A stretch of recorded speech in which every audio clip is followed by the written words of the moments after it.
Thanks for doing such a perfect episode, guys. Perfect. Perfection. Bye.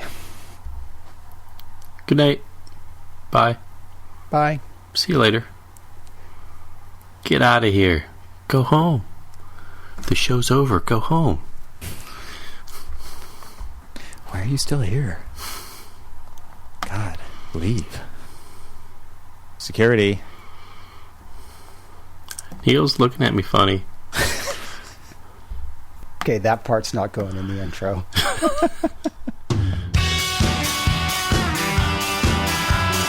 Welcome to Archispeak, a fortnightly podcast about all things architecture. My name is Evan Troxel, and I'm one of your hosts along with Neil Pan and Cormac Phelan. Have you ever wondered what it's like to work in the profession of architecture? Have you ever worked with an architect? Have you ever wanted to be an architect?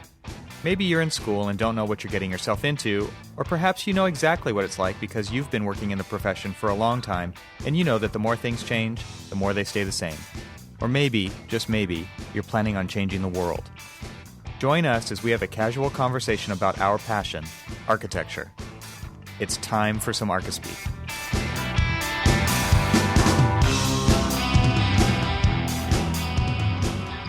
Welcome to episode 94 of the Archispeak podcast. I'm Neil Pan. I'm Evan Troxel. And I'm Cormac Phelan. And this episode of Archispeak is sponsored by Arcat. Check out all the features they offer at arcat.com. We're also sponsored by Drobo. What is a Drobo? Drobo is a family of safe, expandable, yet simple to use smart storage devices. Drobos are designed to protect your important data forever. Visit them at drobo.com to learn more. WallProtects is also a sponsor. WallProtects is a wall protection designer and manufacturer that has created something that helps architects do their job better. It's a curated newsletter that finds the top 5 most shared architectural articles from the past 24 hours from the top architectural websites in the world. Sign up at arcnews.io. We'll talk more about each of these episode sponsors later in the show. But first up, we have some friends of the show to announce. We've got 2 friends of the show for this episode. The first one is Zachary McCoy, who is a second-year architecture school student at a local community college down here in Palm Springs near me, and is getting ready to go to Cal Poly Pomona, where I went. So this is exciting. I'm excited for Zach. This is cool. So Zach is currently working as the only drafter for a large pool and landscape building company, and he's starting to do some architectural visualization for a few local architects. Sounds like he's got his hands full. So thanks, Zachary, for becoming a friend of the show for Archispeak, and we really appreciate you listening and donating. Our second friend of the show is Matthew Higgins, and Matthew is a mechanical engineer who's doing MEP in New York City, and he loves architecture. So this is very cool for us to hear that Matthew, as a mechanical engineer, is listening to our show. This is awesome. So, Matthew, we are not going to lower the ceilings this week, but we will definitely send our appreciation to you for donating to the show. We love it. And so if anybody else out there would like to become a friend of the show, you can head over to archispeakpodcast.com/donate, where you can donate, and anything over $5, you can get your name read on the show if you'd like. Just let us know when you fill out the form. So again, archispeakpodcast.com/donate. This show is made possible by listeners and sponsors, so we appreciate everybody who heads over there to do that. And that's it. So this week we are going to be talking about perfection and progress, and basically the dichotomy that we all deal with every day. At least I do. I know that you guys do too. And so I guess I just wanted to kind of start it out by defining what perfection, or I guess how we see perfection manifest itself, and what are the kind of cons, and maybe there's some pros out there, but I think there's more cons than pros that we have to deal with. Because let's face it, right? Projects that we work on, we could just continue to work on them forever. Right. And so as perfectionists, like I consider myself one, how do you actually limit yourself to stopping? Like, how do you there's always deadlines, right? To me, that is how I do it. I was going to say, exactly, deadlines. I've got to stop working. But but we all kind of deal with different levels of this in different parts of the project. And I think, as a designer, I really struggle with this. And I also struggle with it with my teammates who are like, man, you're not done yet. Is that not designed yet? Or you're redesigning that? That happens a lot. And I don't mean to say that super lightheartedly, because I think it can be a problem on projects for sure. But perfection can be there's a link that we'll put in the show notes here, written by Amber Ray, where she calls perfection a serial killer. And it's one of those things where it will totally kill a project. It can totally kill the number of hours that you are allowed to put on a project. And so what do we do? How do we get past this? I mean, what do you guys generally think? Well, this is one of those things that it's at the odds with creativity, right? Like, we're doing a creative thing, designing buildings and working with clients and trying to come up with innovative solutions and those things don't happen on a schedule necessarily, right? Well, it's funny. So a lot of times people confuse perfection and creativity and think that they're kind of partners with each other. And you could be fully creative, but not a perfectionist, because if you're trying to get all of those ideas out and try to get them perfect before you either present them to somebody, you're never going to get done.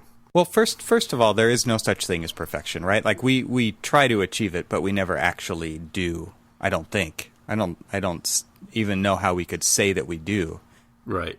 And so I think perfection does kill creativity, because if you are operating under the thought that you can do it perfect and you can't even show it until it's perfect, you are placing a level of, I don't know, you're basically saying that you have the answers before you've even gotten to the answer, right? And so that is a huge problem. Yeah, exactly, because you never let the process, you're always trying to get perfection is always getting in the way of the process.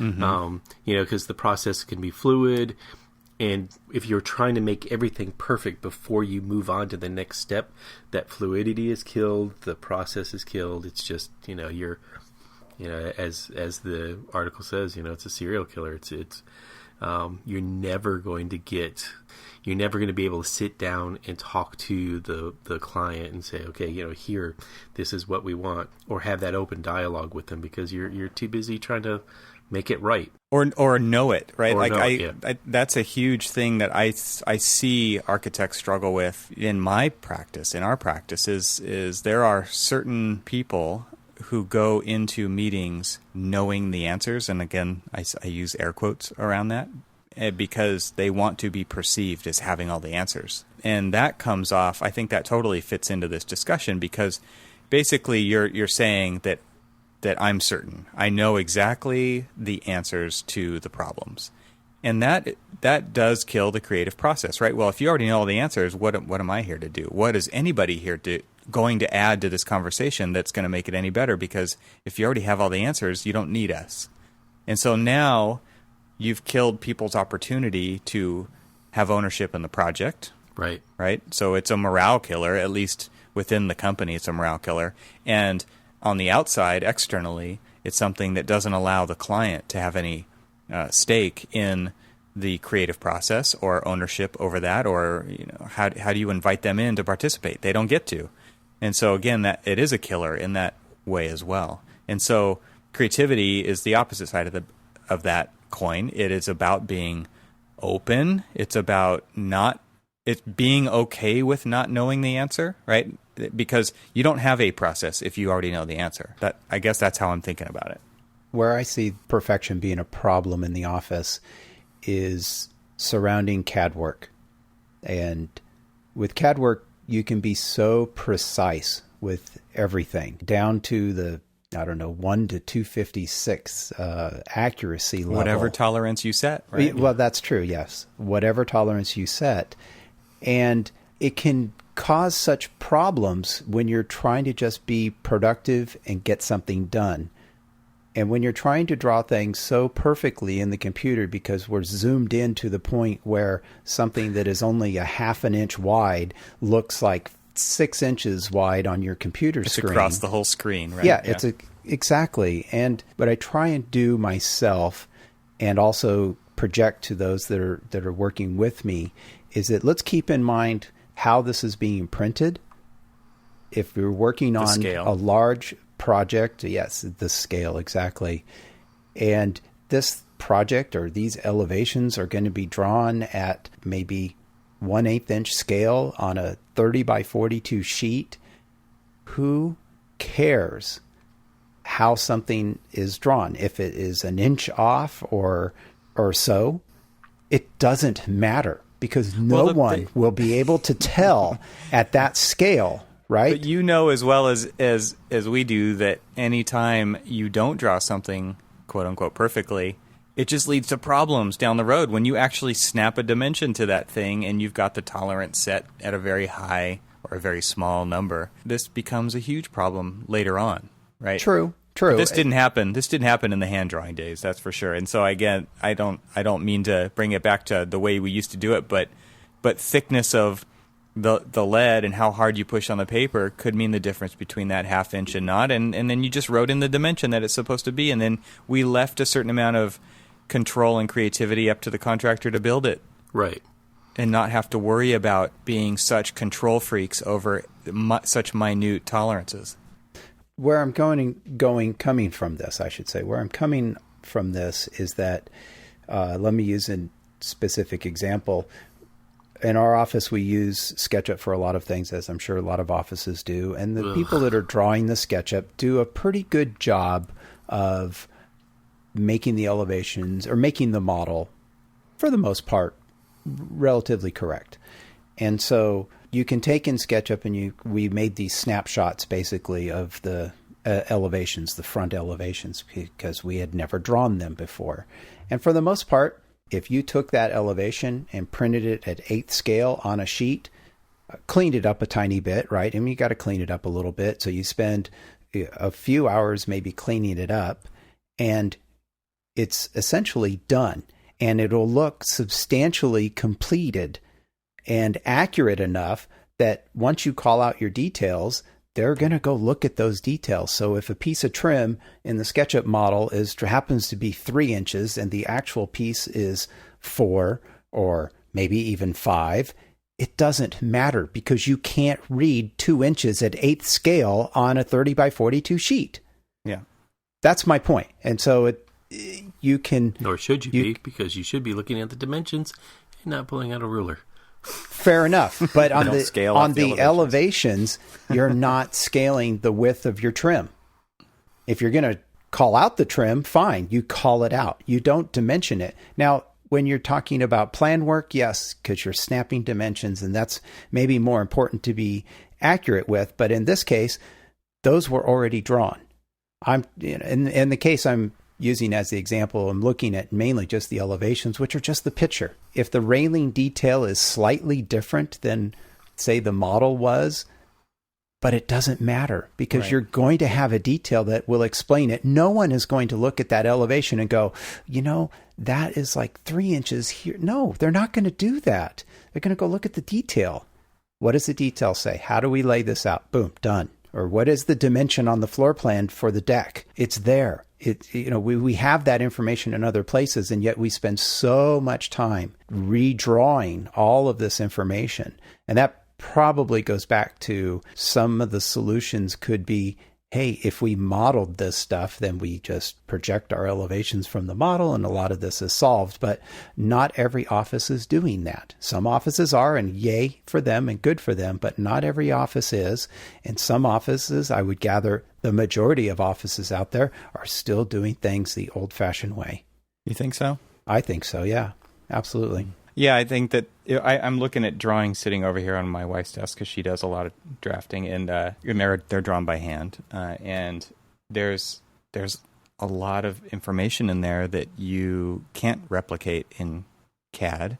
And not only that, you are leaving some of that work for the builder to figure out, and you're not trying to get it all. Like, people are obsessed with perfection, right?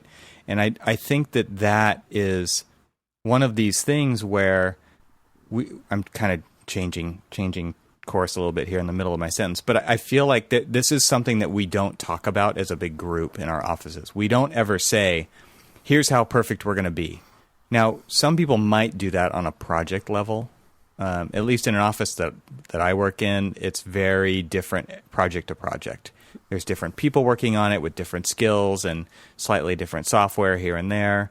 And so you might have that conversation. You know, if you're doing a CMU or a brick building, are you going to draw the walls nominal, or are you going to do actual, right? And so this is where we start to get into these, you know, this or that kind of conversations about how precise are we going to be, what are we going to set our tolerances to, all these things. But I think in a larger scale, these people waste so much time going in and, like you're saying, Neil, zooming in to the gnat's ass on this stuff and tweaking things so that they are on the 1/256th of an inch, that they are spending so much extra time that will never be recovered, and shouldn't be. It should that should have never happened in the beginning, is what I mean to say by that. We should have these conversations and say, we're going to hit this level of tolerance, and that's it. And you guys are not going to spend any time doing all that stuff. And I think that the software is doing us a disservice because it allows us to get so precise. Now, I can totally see this if you're doing CNC machining and you're working with titanium bits and you're milling things out of aluminum and the objects are small. But we're talking about buildings here. You're going to be lucky if the contractor gets within 2 inches of that dimension that you set out there.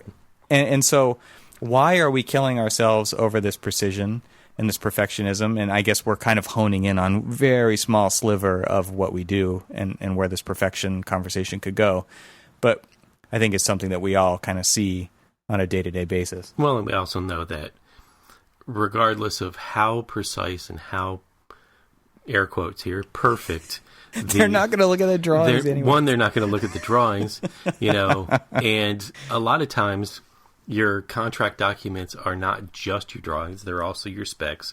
And, you know, your specs are going to have some little verbiage in there that says, or approved equal, and they're going to do something that's completely different from the drawing that you spent so much time drawing.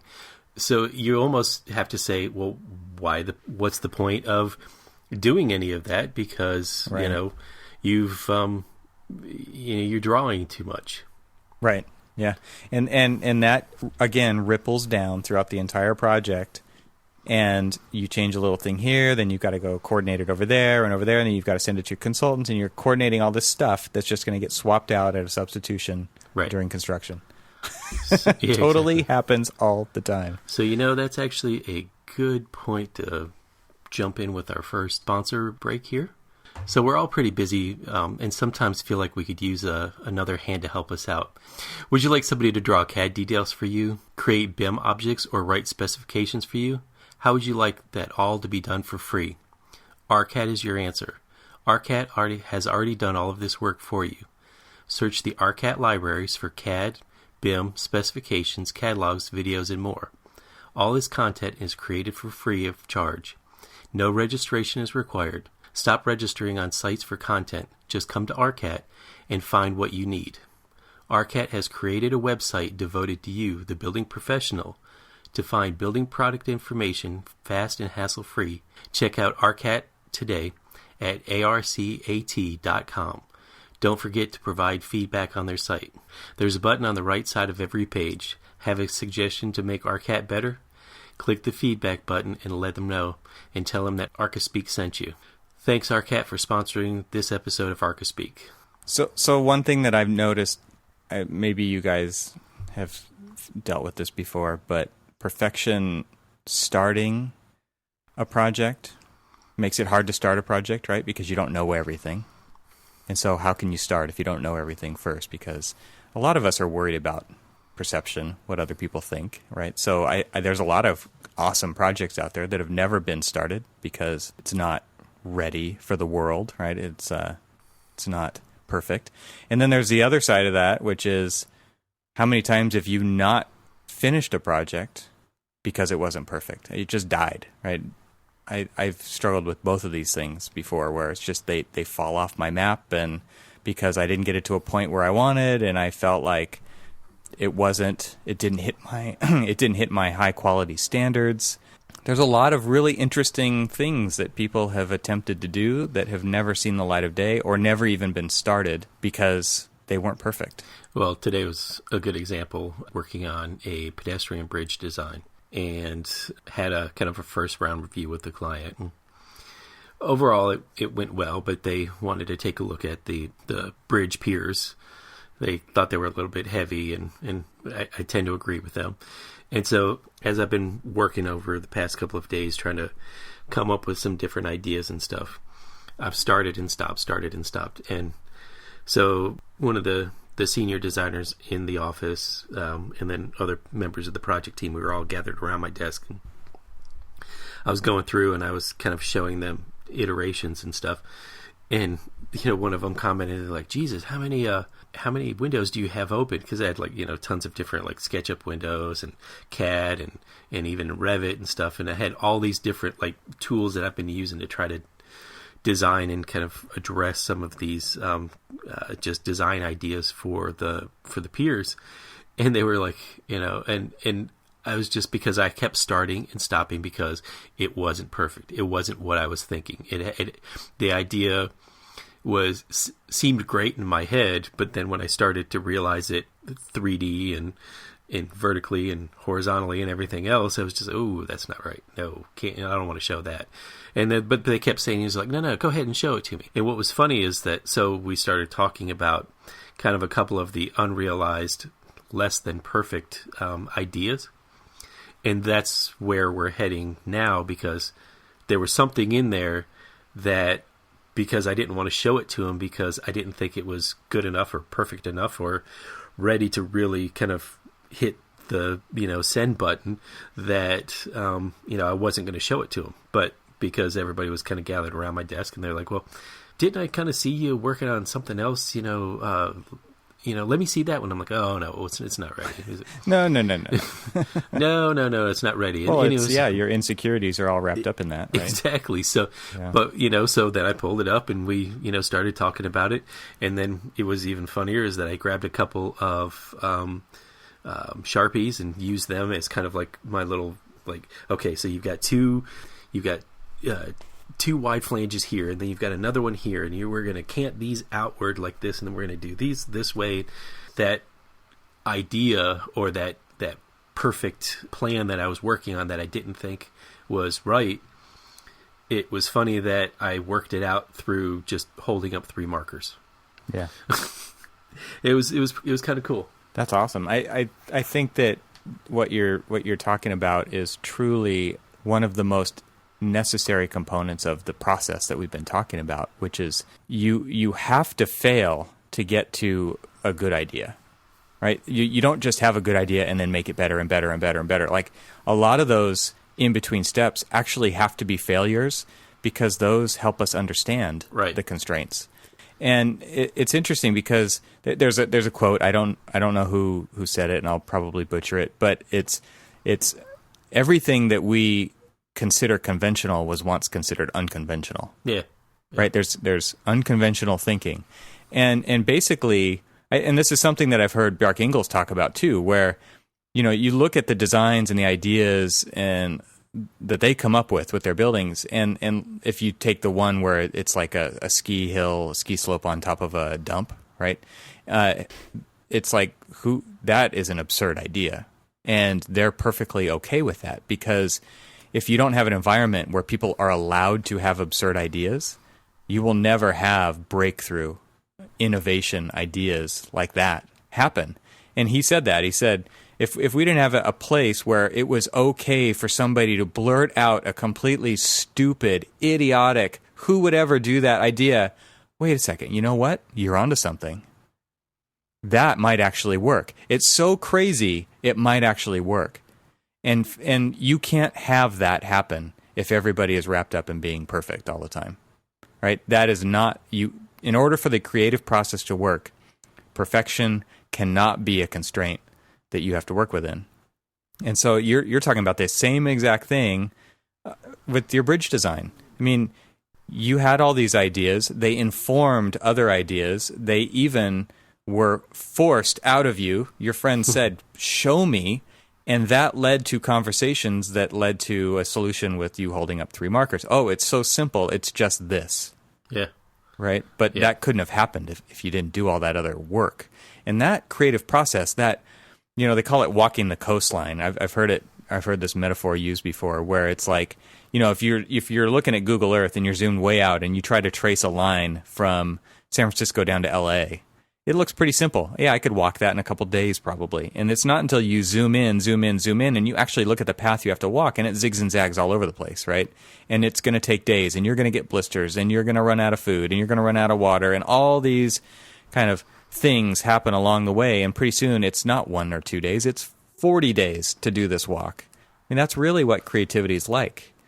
You can't look at it as and a lot of people wish, right? I wish those guys could, I wish those people could just figure out the problem, or already have the answers before we even begin. But that's not what this is like. That's not the business that we're in. We're in the business of trying to come up with innovation, which if the kind of definition of innovation is taking 2 things and sticking them together that have never been stuck together before.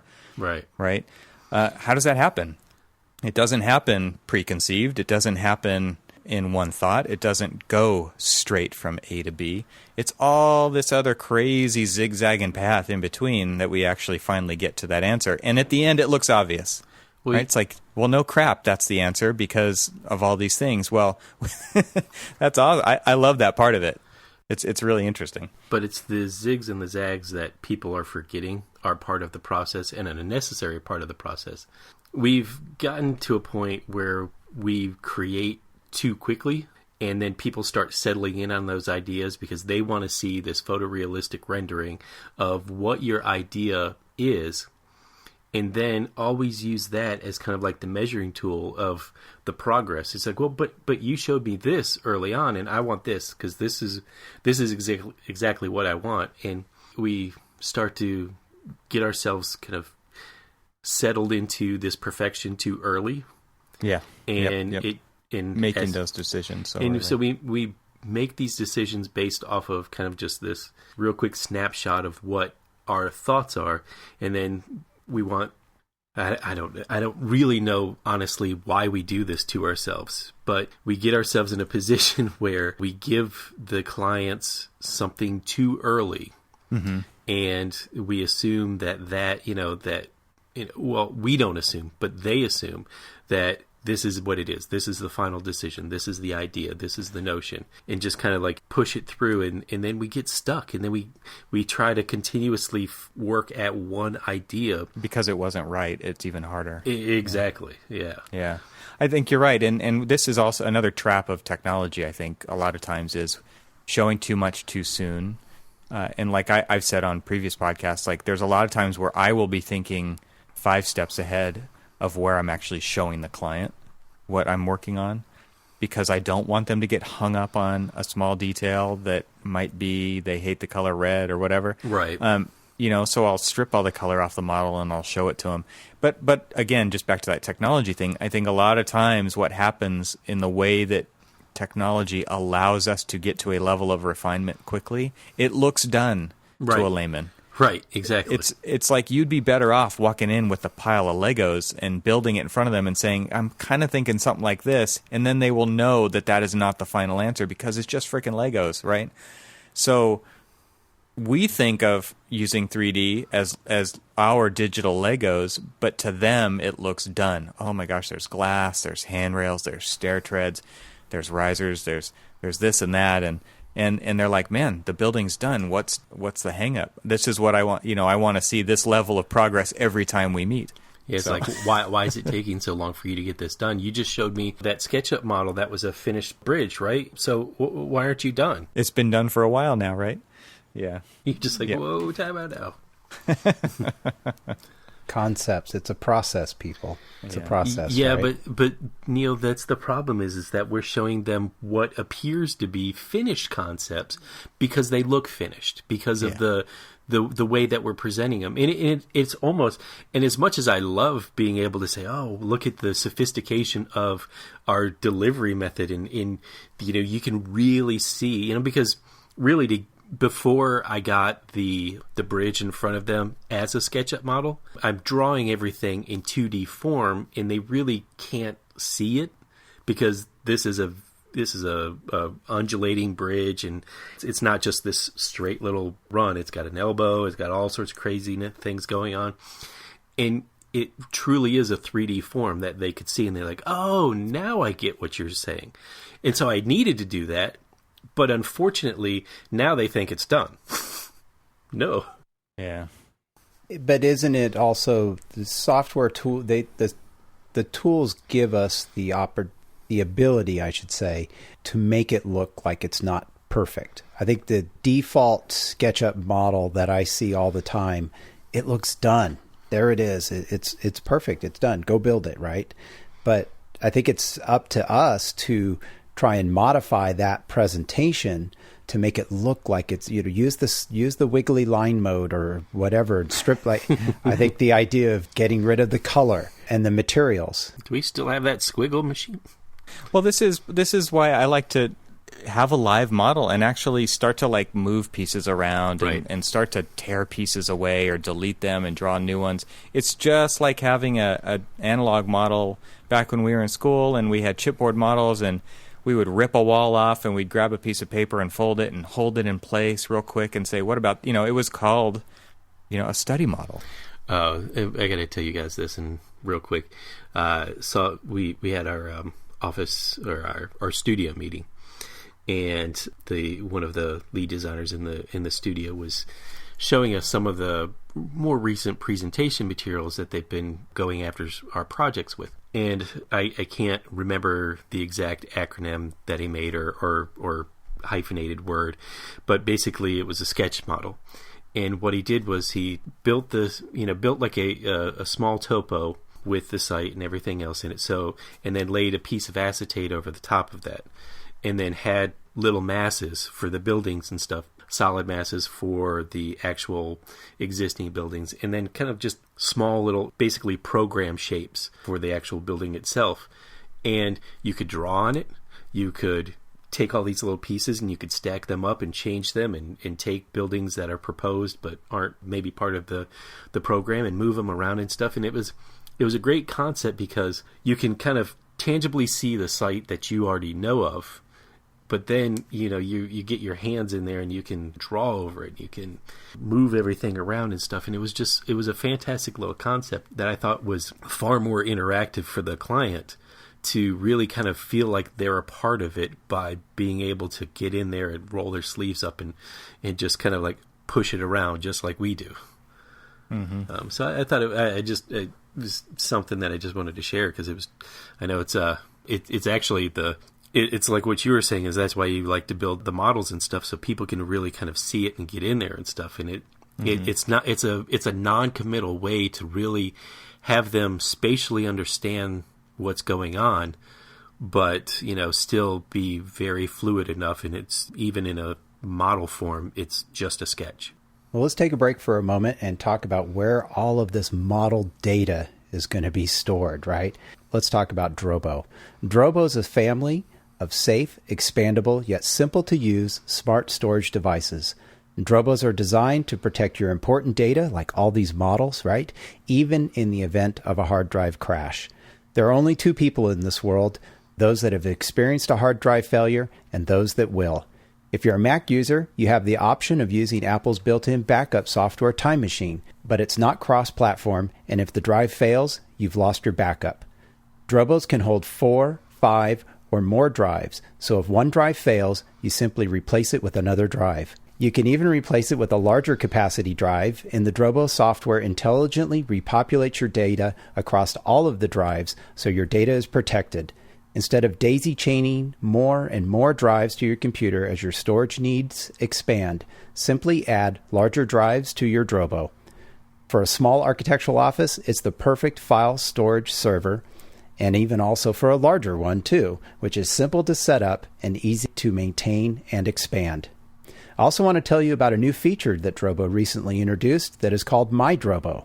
What My Drobo allows you to do is turn a Drobo into your own private cloud server. With My Drobo, you can create users and give them password-protected access to your entire Drobo, or just one folder, or even a specific file.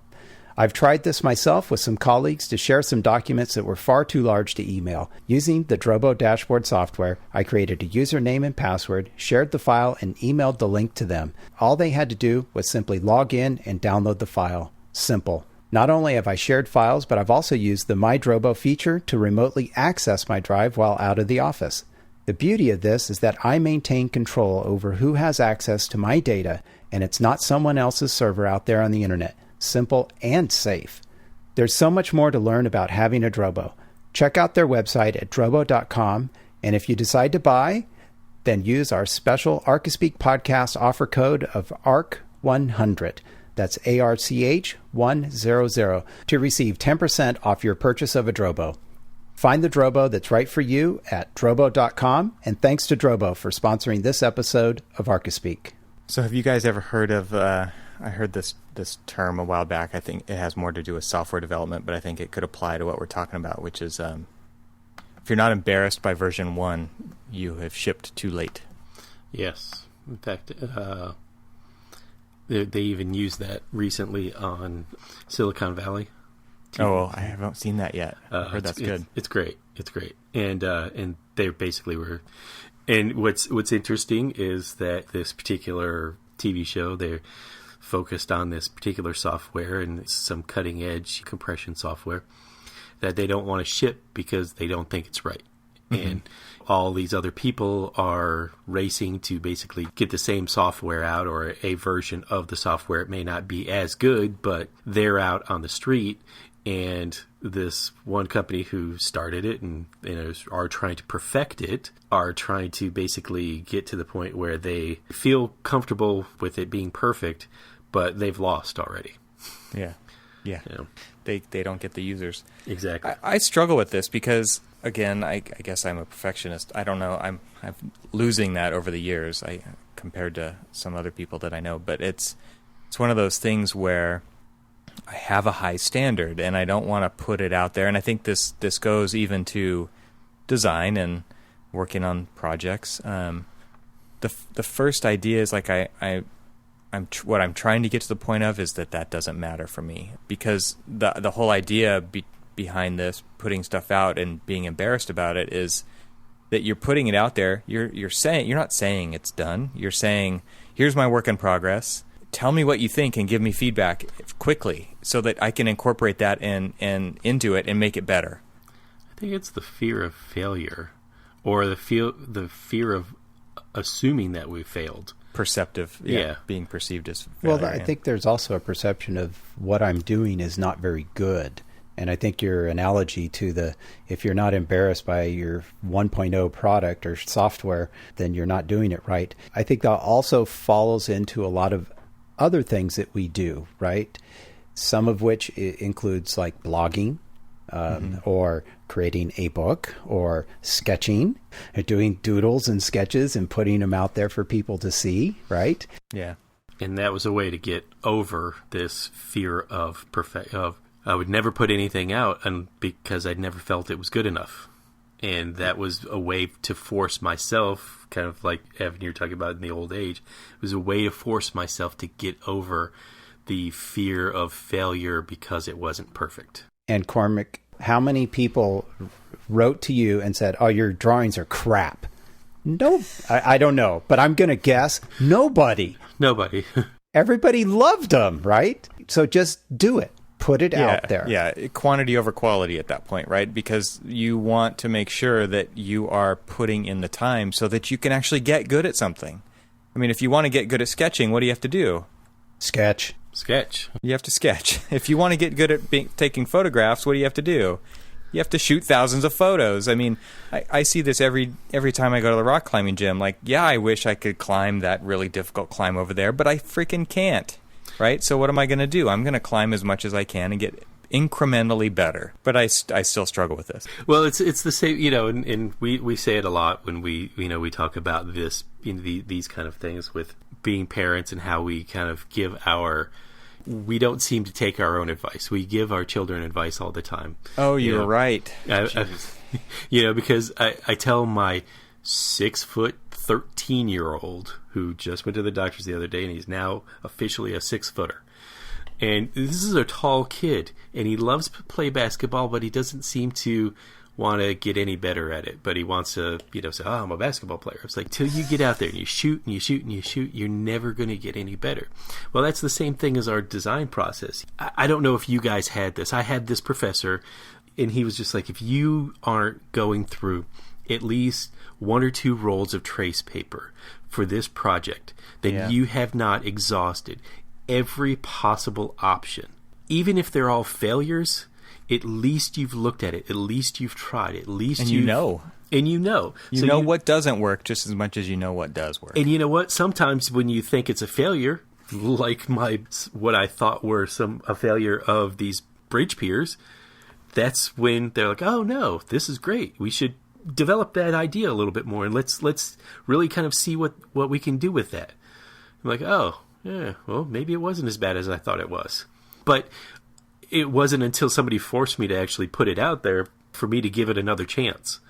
And that's what getting your ideas in front of the client, in front of your peers, in front of other engineers and stuff to really kind of develop it. But that goes back to what we were saying about getting kind of locked into the software, locking us into kind of finished ideas too early. Yep. Yeah. I think we've all been there too, where there's people that we have to deal with that treat you like crap because you don't have all the answers, right? So and again, that's kind of how we get into these positions of not wanting to show our work, which is why do people treat people like that? This is totally like the Neanderthal mentality, right? Where this is fight or flight. For me to look good, you have to look bad, kind of a thing. Yeah. Or it's just like, why are you asking me what I think about this? You're the expert. You should know. Yeah. You should know. Right. So there's that catch-22 of it's just like, well, we want your idea. We want you to be invested in all of this, but you're thinking one thing and I'm thinking another. But yeah. Have you guys heard that there was an Ira Glass interview, and I can't remember the podcast that it was. I can't remember. I'll have to look it up and see if I can find it. But he was interviewed. He wasn't doing the interviewing. So it wasn't This American Life. I think it was on Here's the Thing with Alec Baldwin. It's a podcast out of New York. It's a really good podcast. If you can, we'll find a link to that episode, put it in the show notes. But he's interviewing Ira Glass, and he's like, you're so good at what you do. And he's like, yeah, but if I go back and listen to my old interviews, they were so terrible, right? But he basically goes through the whole thing where he's like, the only way to actually get good at it is to do it.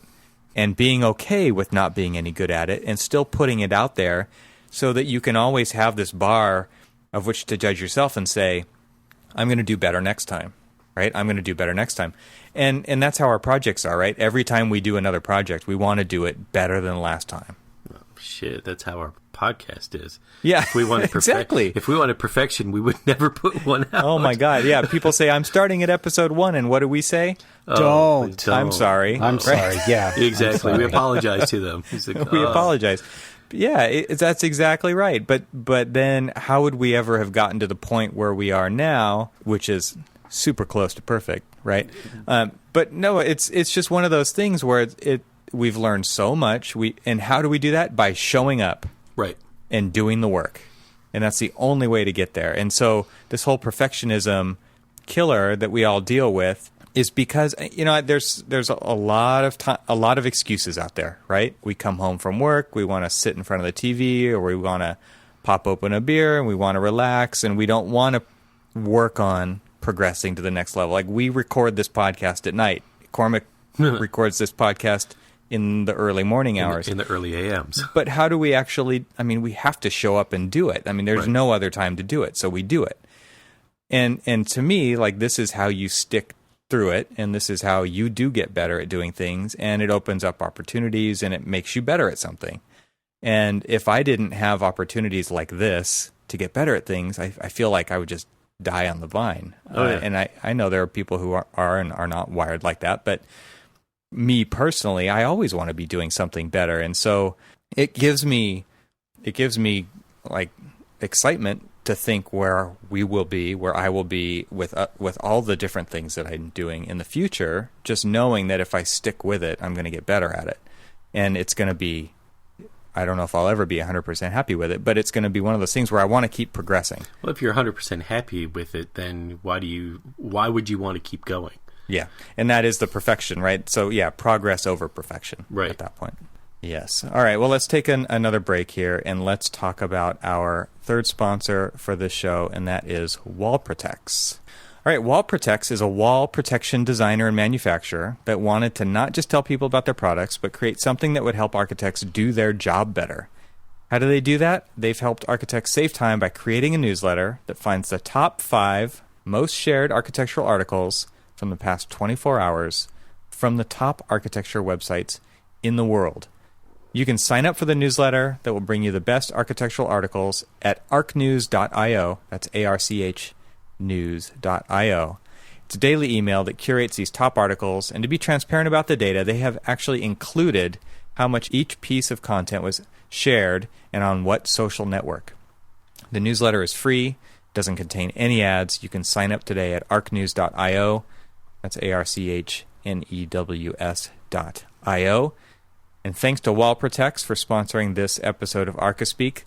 I just wanted to say I have been subscribing to archnews.io for the last couple months. I think they announced that it was out, and I subscribed to it because this is totally one of those things where if you subscribe to this one email, you no longer have to actually go to all these blogs and check your Twitter feeds and check your Facebook feeds for all this stuff. It just comes in this one little email, and you can unsubscribe from all the rest. I click on these links more than any other newsletter that I get because they are just the good stuff that people are talking about. And I actually do appreciate they actually rank them in order from the most shared down to the least shared out of the top 5. So they're all shared quite a bit. But you've got websites like Art Daily, Architect's Newspaper, blah, blah, blah, all the other great architect websites out there. And it's cool stuff. I really do appreciate WallProtects for putting this together. They are a manufacturer of product. They've gone out of their way to come up with a completely new idea to actually help architects stay up to date. And I think it's really cool. So I thought it was great that they wanted to sponsor the show, and I'm a happy subscriber. I hope that you will sign up to at archnews.io. Well, you just sold me because I get tons of email subscriptions every day.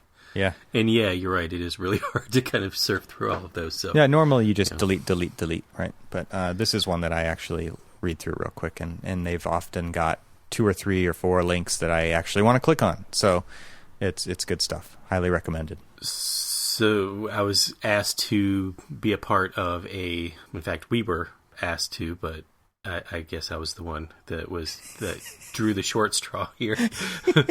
But to be part of a jury for design awards.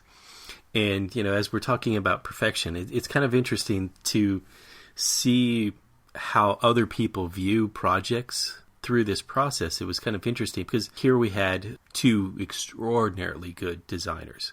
I don't know if I'm allowed to say their names because it's, it hasn't. Probably not. Yeah. It hasn't, the design awards, haven't been published or anything else. So, I won't even say who they are, or who we judged. But anyway, it was interesting to watch them jury these and how each person would pick up on details, and they would say, this is a successful detail, or this is an award-worthy detail, or this isn't. And so it's interesting that each of us spends so much time on trying to do all of what we feel is perfect for us.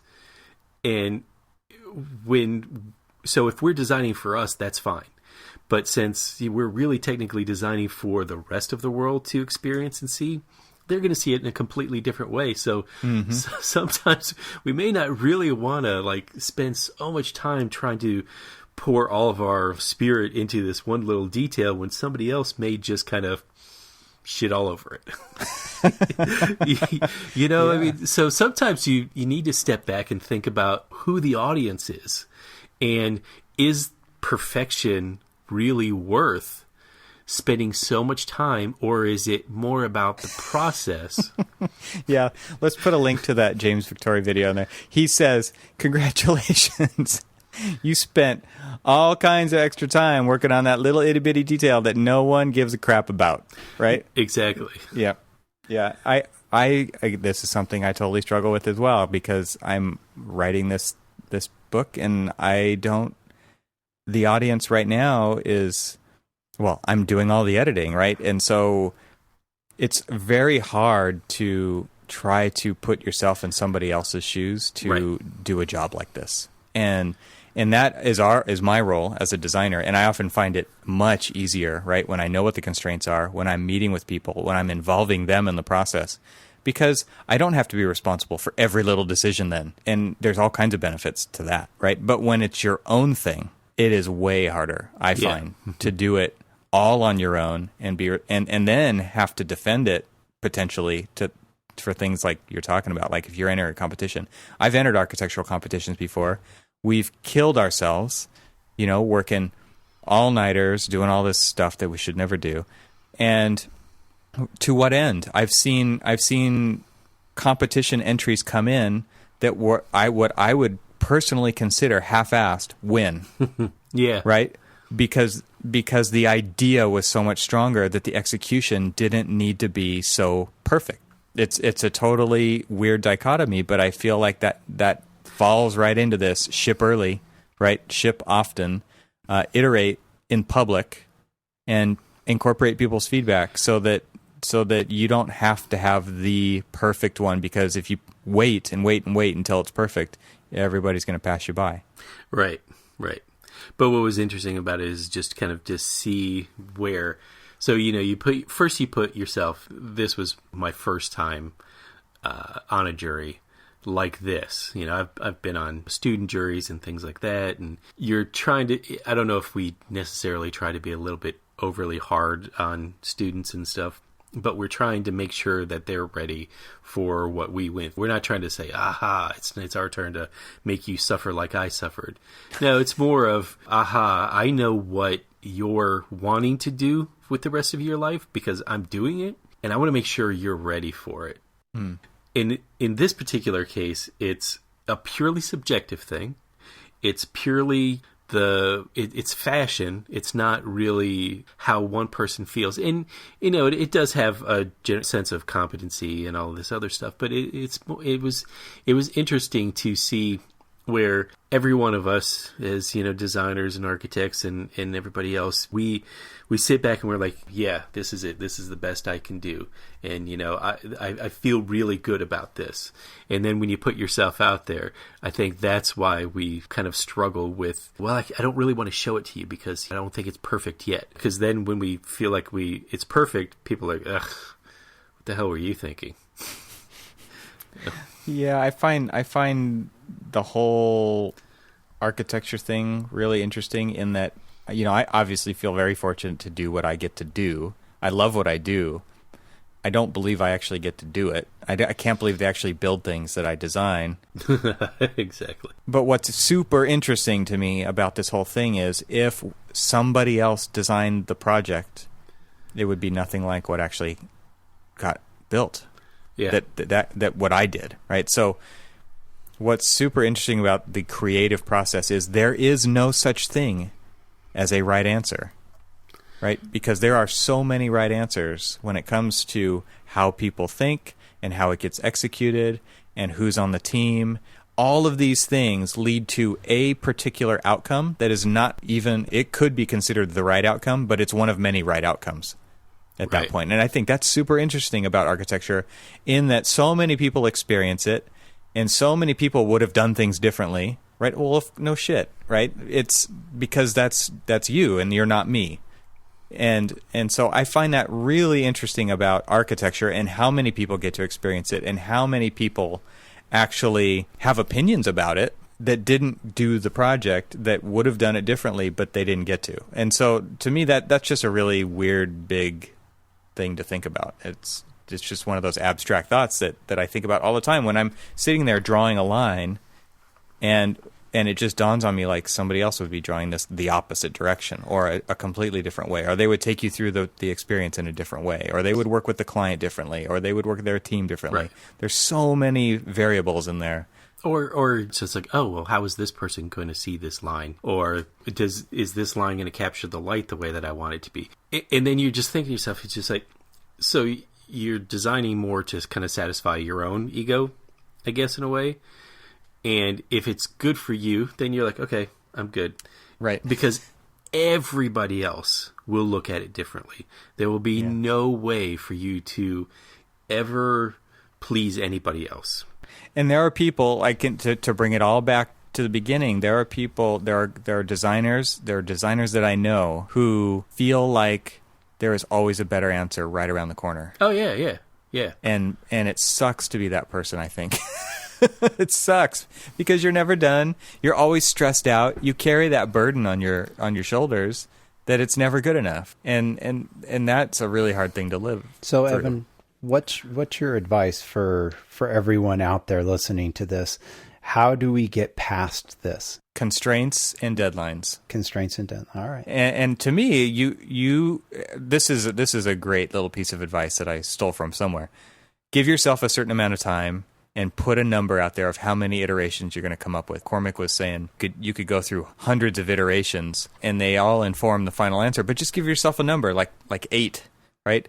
In the next 20 minutes, I'm going to do 8 things. And then after that 20 minutes is up and I have 8 different possible schemes, now I'm going to go try to break every single one of them, right? And I'm going to whittle that down to 3. And then I'm going to whittle that down to 1, and that's the one that I'm going to present. But I honestly feel like constraints and deadlines are the only way that we can actually get stuff done. Yeah. I would love to hear what all of our audience thinks are the things that make you do that. But to me, like that's, in my experience, those are... So I don't operate where there's always a better answer around the corner. I operate under, there's my deadline. I will figure it out by then. And don't rush me before that. Don't ask me tomorrow where the answer is because I won't know yet. I let my subconscious work on ideas. I don't even sketch them all out. I can sketch you out the answer in the end because my subconscious has been actively or passively working on it for the last 48 or 72 hours. And the idea showed up in the shower one morning and here's the sketch. And here it is. And that's why you pay me, because I've got the experience to be able to do that. I find that just a really interesting process. And so to me, those are my answers for your question, Neil. How about you, Cormac? I think I would echo a lot of that. I mean, because, every project, every buildable or building project has those constraints and deadlines. It's called your project budget. It's called your permit submissions. It's called all these other things. And so I definitely agree with that. And really, your client themselves will have just as much of an impact on what curtailing your perfection. Well, what's interesting about your client's point of view in all of this is if they're happy, it's a success, right? Doesn't matter if it's perfect or not. You're always going to see the imperfections. I walk my projects before we go photograph them, and I can point out all kinds of stuff. But the big picture is the smile on their face when they say, this is the project of my dreams. Yes. And somebody else could come in and say, oh, well, I would have done this differently, and how could you have let that happen, and this and that. But then you just point over at your client, and you're like, but that's why I do this. Right there. Just look at that. Look at that smile. Look at that grin. Look at how they're talking to other people about the project. Look at the stories that they're passing on to all the people who walk through the doors of the process they went through. That to me is what makes up for all of those second guesses that show up. It's that armchair quarterbacking, to give you guys a sports analogy, right? It's that helps me silence that kind of talk, because we're always going to have to deal with that, I think. Right. All right, let's wrap it up here. All right. Well, before we go, let's take a moment to thank our sponsors. ARCAT, check out all the features they offer at arcat.com. And Drobo, visit them at drobo.com to learn more. And don't forget to use the Archispeak offer code ARCH100 to save $100 off your purchase of a Drobo. And Wall Protects, sign up for their curated newsletter that finds the top 5 most shared architectural articles from the past 24 hours from top architectural websites in the world. Sign up at arcnews.io. And for links to our catalog of episodes, visit our website at archispeakpodcast.com. At the site, you can also sign up for our newsletter that includes links to everything we mentioned in the episode. Between episodes, join the conversation by leaving comments at archispeakpodcast.com and on our Facebook page or even Twitter. Links can be found by visiting the site at archispeakpodcast.com. Thanks everyone for listening.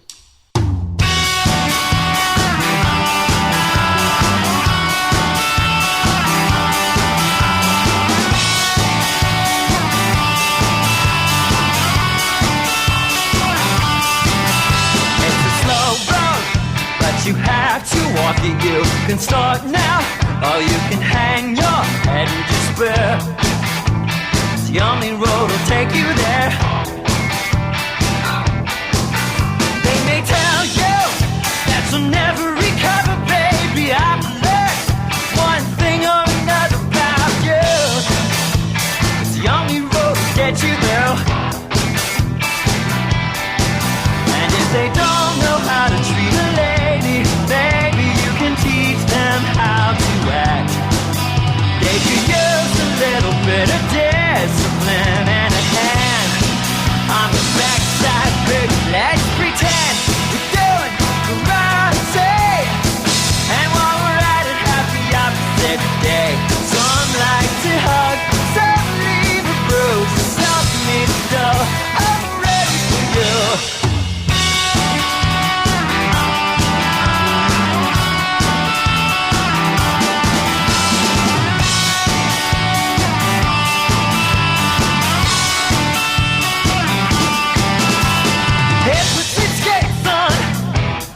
On once again, hey, on. I see too much, it escapes on. Greats on the real world. It manufactures glory for the feeling its fractures. Bulldozing through like a tractor, a cracked actor, a mother of pearl. And if they don't know how to hold a woman, maybe you can put them back in their place. They could use a little bit of discipline and a hand across their face. Baby, let's pretend we're doing karate, and while we're at it, have the opposite day. Some like to hug, some leave a bruise, and some make